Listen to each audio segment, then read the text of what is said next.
101. My name is Robert Dobbs. I'm the host and blogger on this new channel, and I figured we would just kind of discuss politics starting here from sitting in my vehicle on the way home. I'm stopped, just getting ready to go back up into my apartment, but what a better place to talk politics than just like if people are just riding with each other discussing things. Let's get to the big elephant in the room, which recently happened in the United States, is Donald Trump, President-elect Donald Trump. What are my thoughts on Donald Trump? Well, I'll give him the benefit of the doubt at this point, but if I were to judge him by the people around him, and there's an old saying, if you lay down with dogs, you get fleas, right? That looking at the members of his cabinet, I think, America is not going to be in for the best route to recovery, to recover the economy and build jobs. I think some Americans are mistaken in believing that Donald Trump somehow has a magic wand. But if you look at his history, he wasn't somebody that was, pro-employee or pro-American or anything like that.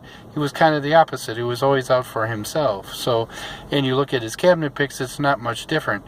It's either people who are just like him business-wise or former military generals, which is another scary thought, to have people with huge egos that were, in the military now carrying those experiences into government and expect that he's going to be anti-war when he has pro-war people in his cabinet. It's totally opposite of that. And if you think it's going to be any different, you're a fool. You're totally foolish. Yeah, maybe we need to give a benefit of the doubt, but you already hear, from the House Speaker, Paul Ryan, another nutcase that comes out of my home state of Wisconsin, talking about eliminating or cutting drastically Medicare and Social Security. Well, this is just ridiculous. These people, if you look at their philosophy, it's unbelievable. Ben Carson's another nut job that he has on his cabinet. A whole slew of nut jobs on his cabinet. And it's unbelievable that people thought this would be any different. The best person that probably should have been able to run against Donald Trump was Bernie Sanders. Unfortunately, we had Hillary Clinton skew the election so that she could be the nominee and go against him. And we had a choice between bad and worse. And we didn't get anything better. We picked bad over worse. And we could have had somebody good with Bernie Sanders who may have and more likely did things for the betterment of America, not what we're going to experience.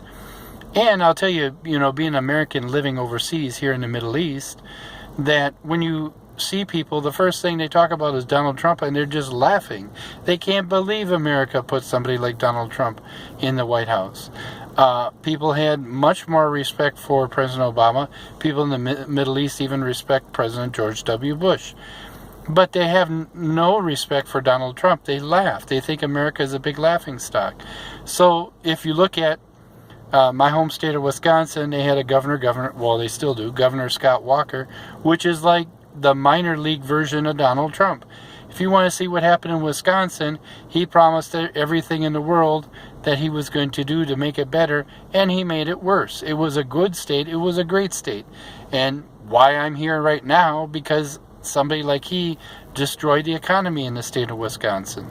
So I'm working overseas using my education and expertise when I could be back in my home state using it. But why? He destroyed the economy there. So you're going to have another version of this with Donald Trump. It'll just be the major league version, and who knows what can happen. It could even lead to a war that we don't necessarily need to be involved in again. So my whole thing is, people in America, you really messed up. You should wake up and try putting better people. But then again, we don't get the best people because we found in this election through WikiLeaks, everything is being manipulated by the media, manipulated by the power oligarchy in the United States. And this oligarchy is something that Jimmy Carter, Ralph Nader, others have talked about.